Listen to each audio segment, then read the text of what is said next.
துல்ஹஜ் மாதத்துடைய முதல் 10 நாட்களில் சிறப்புகள். கண்ணியத்துக்குரியவர்களே, அல்லாஹ் ரப்புல் ஆலமீன் இந்த சமூகத்திற்கு செய்த மிகப்பெரிய அருள் என்னவென்றால், அல்லாஹ் ரப்புல் ஆலமீன் நன்மையான மாதங்களையும் நன்மையான நாட்களையும் நன்மைகளை அதிகப்படுத்தி தரக்கூடிய விஷயங்களையும் தீமைகளை அழிக்கக்கூடிய காரியங்களையும் அல்லாஹ் இந்த சமூகத்துடைய வாழ்நாளை அல்லாஹ் சுருக்கி இருந்தாலும் அந்த வாழ்நாளுக்குள் அல்லாஹ் அதிகப்படுத்தி தருகின்றான். ரமதான் முடிந்தால் அடுத்த நன்மைகள், அந்த மாதம் முடிந்தால் அடுத்த நன்மைகள் என்று அல்லாஹ் ரப்புல் ஆலமீன் ஒவ்வொரு மாதமும் சில நாட்களை அல்லாஹ் கணக்கிட்டு அந்த நாட்களில் அல்லாஹ் ரப்புல் ஆலமீன் அருள் செய்து மூமின்களுடைய ஈடேற்றத்திற்கு அல்லாஹ் ரப்புல் ஆலமீன் உதவி செய்கின்றான். கண்ணியத்துக்குரியவர்களே, அந்த அடிப்படையில் ரமதானுடைய மாதத்திற்கு பிறகு அல்லாஹ்விடத்திலே மிக கண்ணியமான, அல்லாஹ்விடத்திலே மிக சிறப்பு பெற்ற நாட்களை இன்ஷா அல்லாஹ் நாம் அடையப் போகின்றோம். அந்த நாட்கள் தான் துல்ஹஜ் மாதத்துடைய முதல் 10 நாட்கள். அல்லாஹ் ரப்புல் ஆலமீன் அவனுடைய புத்தகம் அல் குர்ஆனிலே சூரா ஹஜ்ஜுடைய 28வது வசனத்திலே ஹஜ்ஜை பற்றி இப்ராஹிம் அலைஹிஸ்ஸலாம் அவர்களை அறிவிக்க சொல்லுகின்றான். அப்போது அல்லாஹ் ரப்புல் ஆலமீன் ஹஜ்ஜுக்கு வருபவர்கள் செய்யக்கூடிய காரியத்தை பற்றி சொல்லும் பொழுது வயத்குருஸ்மல்லாஹி ஃபி அய்யாமின் மஅலூமாத், கணக்கிடப்பட்ட அந்த நாட்களில் அவர்கள் அல்லாஹ்வை புகழ்வார்கள். இமாம் இப்னு அப்பாஸ் ரலியல்லாஹு அன்ஹுமா கணக்கிடப்பட்ட நாட்களில் அல்லாஹ்வை புகழ்வார்கள் என்று அல்லாஹ் கூறுகிறானே, அந்த கணக்கிடப்பட்ட நாட்கள் எதுவென்றால் அய்யாமுல் அஷ்ர் அல்-அவாயில் மின் துல்ஹிஜ்ஜா, துல்ஹஜ் மாதத்துடைய முதல் 10 நாளைத்தான் அல்லாஹ் இங்கே குறிப்பிடுகிறான் என்று இப்னு அப்பாஸ் ரலியல்லாஹு அன்ஹுமா அவர்கள் சொன்னார்கள். அல்லாஹ் ரப்புல் ஆலமீன் சூரத்துல் ஃபஜ்ரை ஆரம்பம் செய்கிறார், வல் ஃபஜ்ர் வலயாலின் அஷ்ர். அந்த 10 நாட்கள் என்று அல்லாஹ் ரப்புல் ஆலமீன் சத்தியம் செய்கிறானே, அது என்னவென்று முஃபஸ்ஸிர்கள் எல்லோரும் விளக்கம் சொல்லும் பொழுது அந்த நாள் துல்ஹஜ் மாதத்துடைய முதல் 10 நாள் என்று பெரும்பான்மையான அறிஞர்கள் விளக்கம் சொல்கிறார்கள். இந்த துல்ஹஜ் மாதத்துடைய முதல் 10 நாளுடைய சிறப்பை புரிவதற்கு அல்லாஹ்வுடைய தூதருடைய இந்த ஒரு ஹதீஸை அறிந்தாலே போதும், எமக்கு அது போதுமானது. புகாரி ரஹிமஹுல்லாஹ், அபூ தாவூத், திர்மிதி போன்ற கிரந்தங்கள் எல்லாம் பதிவு செய்யப்படுகிறது. இப்னு அப்பாஸ் ரலியல்லாஹு அன்ஹு அவர்கள் கூறுவதாக, அல்லாஹ்வுடைய தூதர் ஸல்லல்லாஹு அலைஹி வஸல்லம் சொன்னார்கள், மா மின் அய்யாமின் அல் அமலு ஸாலிஹு ஃபீஹா அஹப்பு இலல்லாஹ் மின் ஹாதிஹில் அய்யாம், யானி அய்யாம் அல் அஷ்ர். அல்லாஹு அக்பர். அல்லாஹ்விடத்திலே நல்ல அமல்கள் செய்வதற்கு மிக விருப்பமான நாட்கள் இந்த அய்யாமுல் அஷ்ர், துல்ஹஜ் மாதத்துடைய முதல் 10 நாட்களை போன்று வேறு எந்த நாளும் கிடையாது. ரமதானுடைய இறுதி இரவுகள் அல்லாஹ்விடத்திலே மிக உயர்ந்தது. அல்லாஹ்விடத்திலே மிக உயர்ந்த 10 நாட்கள் துல்ஹஜ் மாதத்துடைய 10 நாட்கள் தான். ரமதானுடைய இறுதி 10 இரவுகள் அல்லாஹ்விடத்திலே மிக உயர்ந்த அந்தஸ்துடையது. அதைவிட ரமதானுடைய மாதத்திற்கு பிறகு துல்ஹஜ் மாதத்துடைய முதல் 10 நாட்கள் அல்லாஹ்விடத்திலே மிக உயர்ந்தது. இந்த ஹதீஸை சொன்னவுடன் சஹாபாக்கள் கேட்டார்கள், வலல் ஜிஹாது ஃபீ சபீலில்லாஹ், அல்லாஹ்வுடைய பாதையில் போராடுவதை விடவும் இந்த நாளிலே செய்யக்கூடிய அமல்கள் மிக உயர்ந்ததா? அல்லாஹ்வுடைய தூதர் ஸல்லல்லாஹு அலைஹி வஸல்லம் சொன்னார்கள், ஆம், வலல் ஜிஹாது ஃபீ சபீலில்லாஹ், அல்லாஹ்வுடைய பாதையில் போராடுவதை விடவும் இந்த நாளுடைய சிறப்பு மிக உயர்ந்தது. ஆனால் இல்லா ரஜுலுன் خرج بنفسه وماله فلم يرجع من ذلك بشيء, 2 அமல்களை தவிர அல்லாஹ்வுடைய பாதையில் ஒருவன் போராடுகிறான், அந்த போராட்டத்தில் தன்னுடைய செல்வம் அனைத்தையும் அழிக்கிறான், தன்னையும் அழித்துக் கொள்கிறான், இந்த 2 அமல்களை தவிர.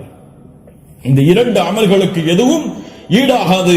இந்த 2ஐ தவிர மற்ற இருக்கக்கூடிய அனைத்து அமல்களை விடவும் இந்த துல்ஹஜ் மாதத்துடைய முதல் 10 செய்யக்கூடிய அமல்களுடைய அந்தஸ்து உயர்ந்தது என்று அல்லாஹ்வுடைய தூதர் முஹம்மது ரசூலுல்லாஹ் ஸல்லல்லாஹு அலைஹி வஸல்லம் சொன்னார்கள். ஏன் இமாம் ஹாஃபிஸ் இப்னு ஹஜர் அல் அஸ்கலானி ரஹிமஹுல்லாஹ் அவர்கள் சொன்னார்கள், ஏன் இந்த 10 நாட்கள் சிறந்தது?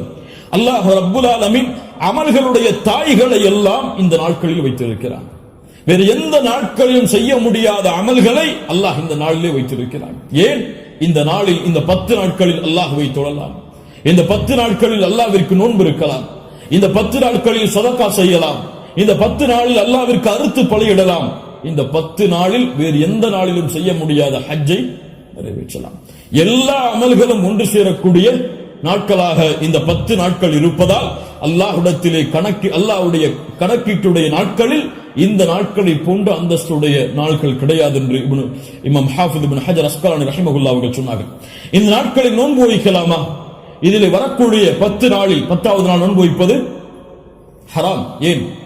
ஈதுடைய நாள். இந்த 10வது நாளை தவிர வரக்கூடிய 9 நாளும் நோன்பு வைப்பது சுன்னாவா? முஸ்லிம் ரஹிமஹுல்லா இல்மை தேடக்கூடிய மாணவர்கள் என்பதால் இந்த விளக்கங்களை கொடுக்கிறேன். முஸ்லிம் ரஹிமஹுல்லா அவர்கள் சொன்னார்கள், ஆயிஷா ரலியல்லாஹு அன்ஹா அவர்கள் கூறுவதாக, மா ரஅய்து ரசூலுல்லாஹி ஸல்லல்லாஹு அலைஹி வஸல்லம் ஸாயிமன் ஃபில் அஷ்ரி கத்து. அல்லாஹ்வுடைய தூதர் துல்ஹஜ் மாதத்துடைய முதல் 10 நாட்களும் ஒருபோதும் நோன்பு வைத்ததில்லை. யாருடைய அறிவிப்பு? ஹப்ஸா ரலியல்லாஹு அன்ஹா யார்? அல்லாஹ்வுடைய தூதருடைய மனைவிதான். நஸை போன்ற கிரந்தங்களில் சஹீஹான அறிவிப்பாக பதிவு செய்யப்படுகிறது, லம் யத ரசூலுல்லாஹி ஸல்லல்லாஹு அலைஹி வஸல்லம் சியாம திஸ்இல் ஹிஜ்ஜா. அல்லாஹ்வுடைய தூதர் ஸல்லல்லாஹு அலைஹி வஸல்லம் துல்ஹஜ் மாதத்துடைய முதல் 9 நாளும் எப்போதும் நோன்பை விட்டதில்லை. ஒரு ஹதீஸ் என்ன சொல்கிறது? இப்ப இரண்டுக்கும் முரண்பாடு வருகிறது. இரண்டையும் மறுத்து விடலாமா? இப்போ உலமாக்கள் இரண்டையும் எப்படி சேர்த்து புரிவது என்பதை சொல்லுகிறார். இதான் ஃபஹ்மு ஃபில் இல்ம், இல்மை புரிந்து கொள்வதுடைய அடிப்படை. எப்படி இரண்டையும் சேர்த்து பார்ப்பது? ஆயிஷா ரலியல்லாஹு அன்ஹா சொல்கிறார்கள், முதல் இரண்டு அடிப்படைகள் புரிவது. முதல் அடிப்படை, ஆயிஷா ரலியல்லாஹு அன்ஹா என்ன சொல்கிறார்கள்? அல்லாஹ்வுடைய தூதர் 10 நாளும் துல்ஹஜ் மாதத்திலே நோன்பு வைத்ததில்லை. ஏன் 10 நாளும் ஒருவரால் நோன்பு வைக்க முடியாது? ஏன்? 10ஆவது நாளில் ஈத் வருகிறது. அதனால் அல்லாஹ்வுடைய தூதர் 10 நாளும் என்று சேர்த்து சொல்கிறார்களே தவிர முதல் 9 நோன்பு வைக்கவில்லை என்று ஆயிஷா ரலியல்லாஹு அன்ஹா சொல்லவில்லை. 10 நாளும் சேர்த்து நோன்பு வைக்கவில்லை என்று ஆயிஷா ரலியல்லாஹு அன்ஹா சொல்கிறார்கள் என்று புரிந்தால் இது சிறந்தது. அப்படியும் இல்லை என்றால் ஹதீஸ் கலையிலே ஒரு சட்டம் இருக்கிறது, கவுலுல் முஸ்பித் முகத்தமுன் அலா கவுலின் நஃபி. மறுக்கக்கூடியவருடைய சொல்லை விட உறுதிப்படுத்தக்கூடியவருடைய சொல்லுக்கு பலம் அதிகம். மறுப்பவர் மறதியில் மறுக்கலாம், ஆனால் உறுதிப்படுத்துபவர் மறதியிலோ அல்லது இட்டுக்கட்டப்பட்ட நிலையிலோ உறுதிப்படுத்த மாட்டார். ஒன்று பார்க்காமல் இருக்கலாம், அல்லாஹ்வுடைய தூதருடைய வாழ்வில் அவர்கள் அதை பார்க்காமல் இருக்கலாம். அந்த நாளில் அல்லாஹ்வுடைய தூதர் ஆயிஷா ரலியல்லாஹு அன்ஹாவோடு இல்லாமல் இருந்திருக்கலாம். ஆனால் ஹப்ஸா ரலியல்லாஹு அன்ஹா உறுதிப்படுத்துகிறார்கள். உறுதிப்படுத்துபவர் மறதியில் உறுதிப்படுத்த முடியாது, உறுதிப்படுத்துபவர் பார்க்காமல் உறுதிப்படுத்த முடியாது. அதனால் இந்த சட்டத்தின் அடிப்படையிலும் அல்லாஹ்வுடைய தூதர் 9 நாள் நோன்பு வைத்தார்கள் என்ற ஹதீஸ் தான் உயர்ந்த தரமுடையது என்று ஹதீஸ் கலையுடைய அறிஞர்கள் விளக்கம் சொல்கிறார்கள். அதனால் சட்டம் என்னவென்றால் 9 நாளும் நோன்பு வைப்பது சுன்னா.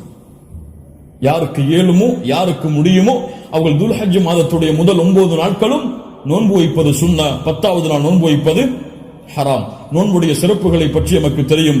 அல்லாஹ்வுடைய பாதையில் ஒருவர் அல்லாஹ்வுடைய முகத்தை நாடி ஒரு நாள் நோன்பு வைத்தால் பஅதல்லாஹு வஜ்ஹஹு அனின் நாரி 70 ஹரீஃபா.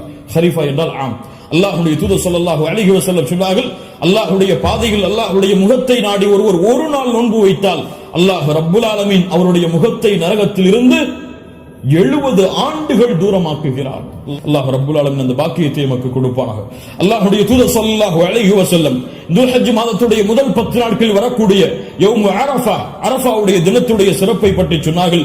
மா மின் யௌமின் அக்ஸர மின் அய்யுஅதிகல்லாஹு ஃபீஹி அப்தன் மினன் நார் மின் யௌமி அரஃபா.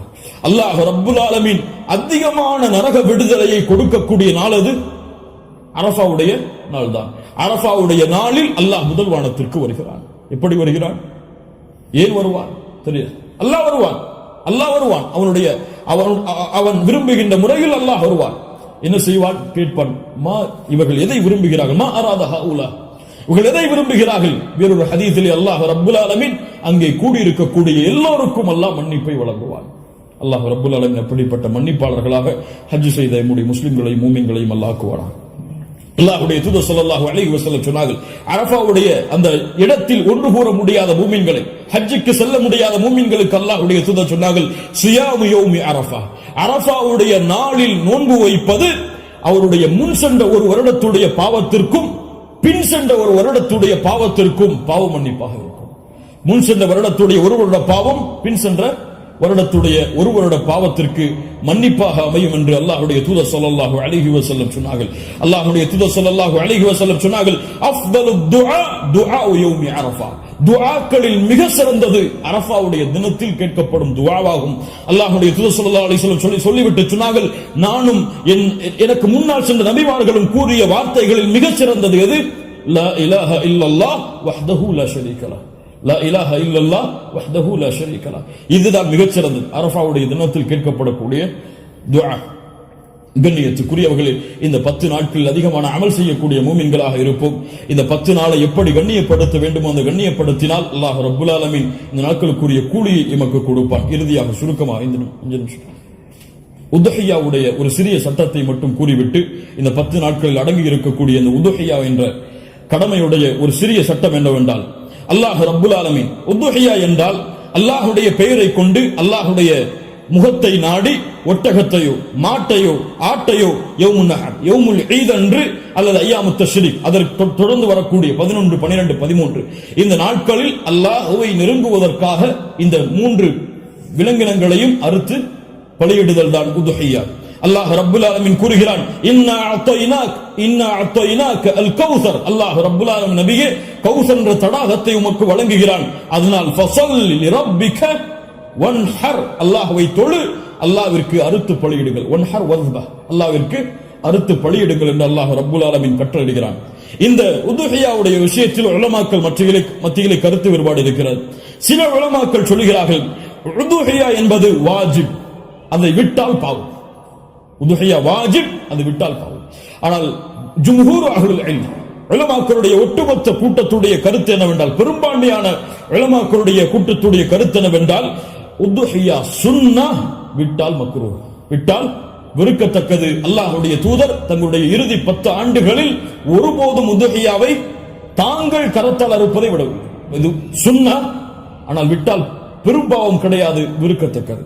கண்ணியத்துக்குரியவர்களை யாருக்கு அல்லாஹ் வசதி செய்திருக்கிறானோ அவர்கள் எவ்வளவு விலங்கு அந்த ஆடுகளையோ மாடுகளையோ ஒட்டகங்களையோ அறுத்து பலியிட முடியுமோ அவர்கள் அறுத்து பலியிடலாம். ஒருவருக்கு ஒரு ஆடுதான். ஒரு மாட்டை ஒருவர் முழுவதாக அறுப்பதற்கு அவருக்கு செல்வம் இருந்தால், வசதி இருந்தால் அறுக்கலாம். அல்லது அந்த மாட்டை 7 பேர் பங்கு கொள்ளலாம். ஒட்டகமாக இருந்தால் அவர்களும் அதில் 7 பேர் பங்கு கொள்ளலாம். இப்படி ஒரு ஆட்டை ஒருவர், மாடை 7 பங்காக வைக்கலாம், ஒட்டகத்தை 7 பங்காக வைக்கலாம். அல்லது ஒட்டகம் முழுவதையும் ஒருவர் கொடுக்கலாம், மாடு முழுவதையும் ஒருவர் கொடுக்கலாம்.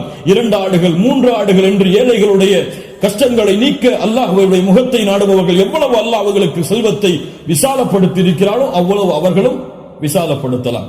அந்த விலங்கினங்களுடைய சட்டம் என்ன? ஆடாக இருந்தால் 1 வருடம் பூர்த்தியாக இருக்க வேண்டும், 2வது வருடத்தில் நுழைந்திருக்க வேண்டும். மாடாக இருந்தால் 2 வருடங்கள் பூர்த்தியாக இருக்க வேண்டும், 3வது வருடத்தில் அது நுழைந்திருக்க வேண்டும். ஒட்டகமாக இருந்தால் 5 வருடம் பூர்த்தியாக இருக்க வேண்டும், 6வது வருடத்தில் அது நுழைந்திருக்க வேண்டும். யாருக்கெல்லாம் ஒரு முழு குடும்பமாக ஒரே இடத்திலே ஒரே உணவை சாப்பிட்டு வசித்தால் அந்த முழு குடும்பத்திற்கும் ஒரு ஆடு போதுமானது, அல்லது முழு குடும்பத்திற்கும் ஒரு மாடு போதுமானது, அந்த முழு குடும்பத்திற்கும் ஒரு ஒட்டகம் போதுமானது. ஒரு குடும்பம் மொத்தமாக ஒரே இடத்திலே ஒரே உணவை சாப்பிட்டு இருந்தால், தனித்தனியாக வேறு வேறு உணவுகளை வைத்திருந்தால் அவர்கள் தனித்தனியாக உதுஹியாவை அவர்கள் கொடுக்க வேண்டும். கண்ணியத்துக்குரியவர்கள், இந்த முறையில் இந்த வணக்க வழிபாட்டை செய்வதற்கு அல்லாஹ் எமக்கு உதவி செய்வானாக. லை யனாலல்லாஹு லுஹூமுஹா வலா திமாஉஹா, இதனுடைய மாமிசங்களோ இரத்தங்களோ அல்லாஹ்வை சென்றடைவதல்ல. வலாக்கின் யனாலுஹு தக்வா மின்கும், உங்களுடைய உள்ளத்தில் இருக்கக்கூடிய தக்குவாதான் அல்லாஹ்விடத்திலே சென்றடைகிறது. கண்ணியத்துக்குரியவர்கள், நபி இப்ராஹிம் அலைஹிஸ்ஸலாம், இஸ்மாயில் அலைஹிஸ்ஸலாம் அவருடைய தியாகத்தை நினைவு கூறும் பொருட்டு இப்ராஹிம் அலைஹிஸ்ஸலாம் தன்னுடைய மகனை அல்லாஹ் அறுக்க கட்டளையிட்ட போது நான் அறுக்க தயாராகிறேன் என்று இப்ராஹிம் அலைஹிஸ்ஸலாம் அல்லாஹ்விற்காக தன்னுடைய அல்லாஹ்வுடைய கட்டளையை ஏற்க துணிந்ததை போன்று, யா அல்லாஹ் நீ கூறினால் எதையும் செய்வதற்கு நான் தயார் என்ற தன்மையை வெளிப்படுத்துவதற்கு தான் இந்த யௌமுன் நஹர் யௌமுல் ஈதுடைய தினத்தில் ஆடுகளையோ மாடுகளையோ ஒட்டகங்களையோ அறுக்கக்கூடிய கட்டளை அல்லாஹ் கொடுத்திருக்கிறான். இது ஒரு சடங்காகவோ சம்பிரதாயமாகவோ இல்லாமல் அல்லாஹ்விற்காக செய்யப்படக்கூடிய வணக்க வழிபாடாக எண்ணி இன்று நியத்து வையுங்கள். அல்லாஹ் எனக்கு கொடுத்த செல்வத்தின் அடிப்படையில் இன்ஷா அல்லாஹ் இதை நான் விசாலப்படுத்துவேன். என்னால் எவ்வளவு முடியுமோ அவ்வளவு அல்லாஹ்வுடைய பாதையில் அறுத்து பலியிட்டு ஏழைகளுக்கும் நானும் அதிலிருந்து உண்பேன். சிறந்தது என்னவென்றால், நாம் வாழக்கூடிய இடங்களில் அறுத்து பலியிடுதல் தான் சிறந்தது. நாம் வாழாத ஊர்களில் அறுத்து பலியிடுதல் சிறந்தது கிடையாது, உலமாக்களுடைய குர்ஆன் சுன்னாவுடைய ஆதாரங்களின் அடிப்படையில். அதனால் நாம் அறுத்து முழுவதுமாக நாம எடுத்துக்கொள்ளலாம், அல்லது ஏழைகளுக்கு முழுவதுமாக கொடுக்கலாம், உறவினர்களுக்கு முழுவதுமாக கொடுக்கலாம். இதில் ஹதீஸ் அடிப்படையில் தெளிவான ஆதாரங்கள் எவ்வளவு பங்குகளை வைக்க வேண்டும் என்பதற்கு கிடையாது. ஆனால் 3 பங்காக வைத்து கொடுக்கப்பட வேண்டும் என்பது ஹதீஸ் கலையிலே ஹதீஸிலிருந்து இஜ்திஹாத் அதை ஆய்வு செய்து முடிவெடுத்த உலமாக்கள் இப்னு கையும் போன்றவர்கள் 3 பங்காக அதை வைத்து பங்கிட வேண்டும் என்று விளக்கம் சொல்கிறார்கள். இன்ஷா அல்லாஹ் அதுவும் சிறந்ததுதான். ஒரு பங்கு எமக்கு, இன்னொரு பங்கு உறவினர்களுக்கு, இன்னொரு பங்கு ஏழைகளுக்கும் கொடுத்து உதவலாம். அல்லது பங்குகள் முழுவதுமாக ஏழைகளுக்கும் கொடுக்கலாம். அதிலிருந்து நாமும் முழுவதுமாக சாப்பிடலாம். இதில் எந்த தவறும் கிடையாது. அல்லாஹ் ரப்புல் ஆலமீன் இன்னும் விளக்கங்கள் உங்களுக்கு தேவை இருந்தால் உலமாக்களை அணுகி அதை கேட்டுக்கொள்ளுங்கள். அல்லாஹ் ரப்புல் ஆலமீன் இந்த இறுதி 10 நாட்களை கண்ணியப்படுத்தக்கூடிய இந்த இறுதி 10 நாட்களில் அதிகமான அமல்களை செய்து அல்லாஹ்வுடைய பொருத்தத்தை பெறக்கூடிய நல்மக்களாக அல்லாஹ் ரப்புல் ஆலமீன் என்னையும் உங்களையும் ஆக்கி அருள் புரிவானாக.